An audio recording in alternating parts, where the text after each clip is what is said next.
It started with chaos, on a street that was supposed to be safe.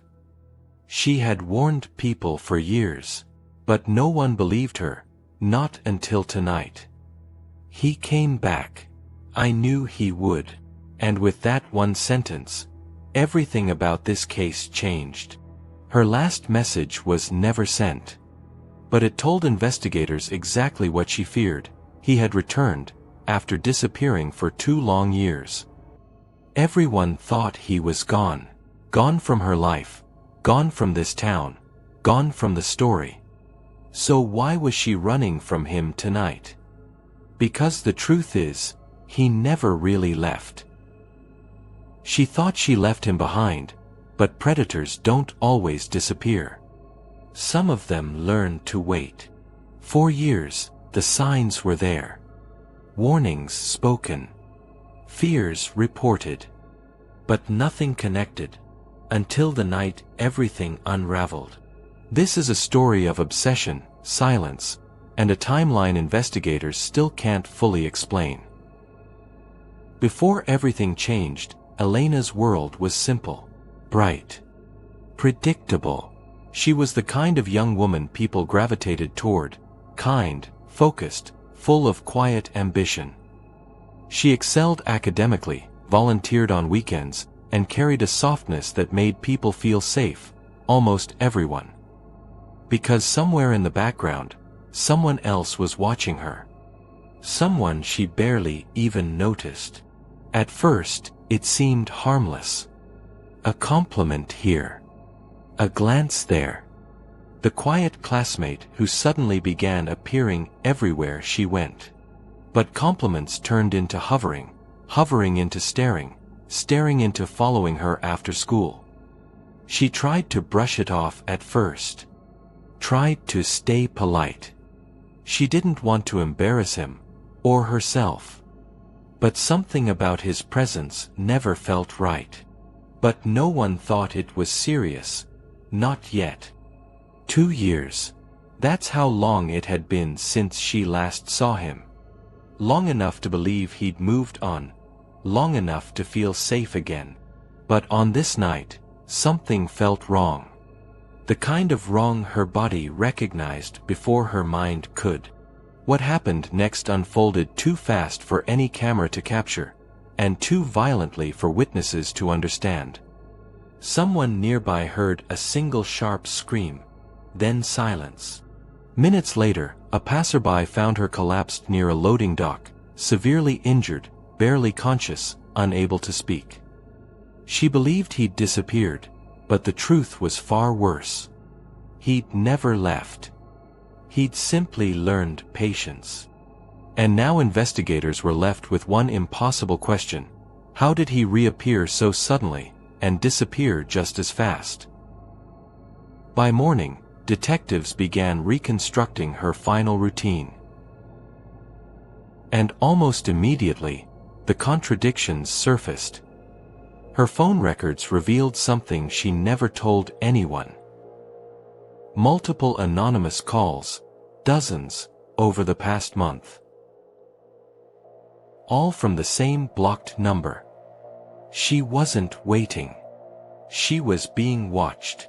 Her school counselor confirmed what no one took seriously years ago. A quiet report, vague discomfort, a classmate who wouldn't leave her alone.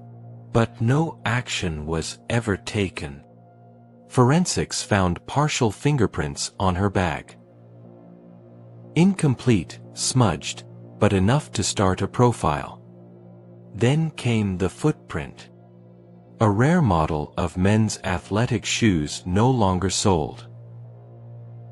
But the same brand he used to wear in school. Everything pointed to him. But the timeline didn't make sense. He disappeared for 2 years, no sightings, no records, nothing. So where was he hiding? If he'd been watching her, planning this, preparing for years, why choose that night to strike? And what was he doing in all the years in between? Then investigators uncovered the part she never knew about. He'd been watching her, quietly, from the digital shadows. Social media accounts tied to his high school usernames had been viewing her posts for months. Not commenting, not liking, just watching. She laughed it off at the time. But the co-worker never forgot it. Then came the revelation that changed everything. He never actually left town. He simply changed where he lived, and how he watched her. Her GPS had been accessed remotely, multiple times. Days before the attack. Which meant someone knew every road she took, every routine she kept, every night she walked home alone. Inside a storage unit rented under an alias, investigators found something worse. A timeline of her life, documented, updated, organized. This wasn't obsession anymore. It was surveillance. Every clue pointed to the same horrifying truth. This wasn't an impulse attack. It was preparation. Someone had been planning this moment for years. And investigators still couldn't answer the most chilling question. If he watched her this closely, what else had he planned? Just when investigators believed they understood his pattern, a development surfaced that changed everything. Until now, he was believed to be acting alone. That assumption was wrong. Then detectives found this. A midnight meeting, an exchange of something small and secret. He wasn't just stalking her. He was reporting to someone. Who was the second man? A friend? A rival? A partner? No one could agree. One thing became undeniable. The attack wasn't a spontaneous eruption of obsession. It was part of a bigger plan, a plan months, maybe years, in motion. But the twist wasn't that he had help. It was that someone else knew. Knew what he was planning. Knew when he would strike. Knew, and did nothing to stop it. The mystery didn't narrow. It widened, violently. Because now investigators weren't hunting one man. They were hunting a conspiracy that almost no one survived long enough to describe. The deeper the investigators dug, the less sense the case made. Every answer created another contradiction. Was the second man helping him to track her? Or was he paying someone for information? Then came the most unsettling discovery. Her digital logs disappeared, vanished, just hours before the attack. Someone wiped them, but no one knows who. Some evidence suggests he acted alone. Other clues suggest he had help. Or worse, someone else was directing him. Her silence may have been fear. Or it may have been something she discovered too late. And so the contradictions piled up, about his disappearance, his sudden return, and every movement he made the night he struck.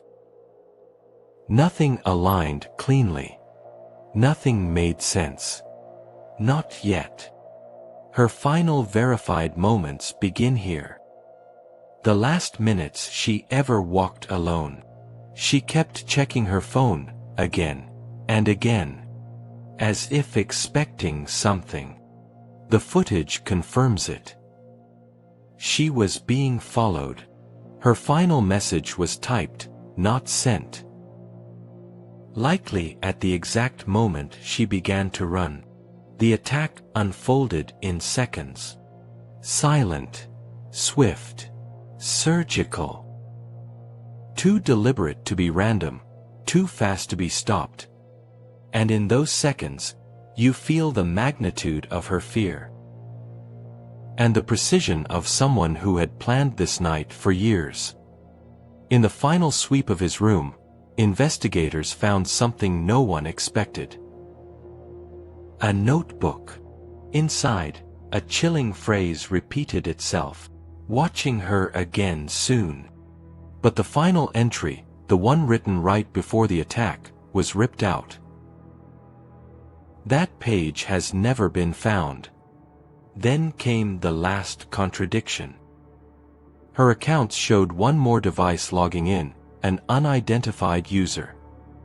Someone investigators still cannot trace. So who else was watching her? And what was written on the page that vanished? What do you think really happened?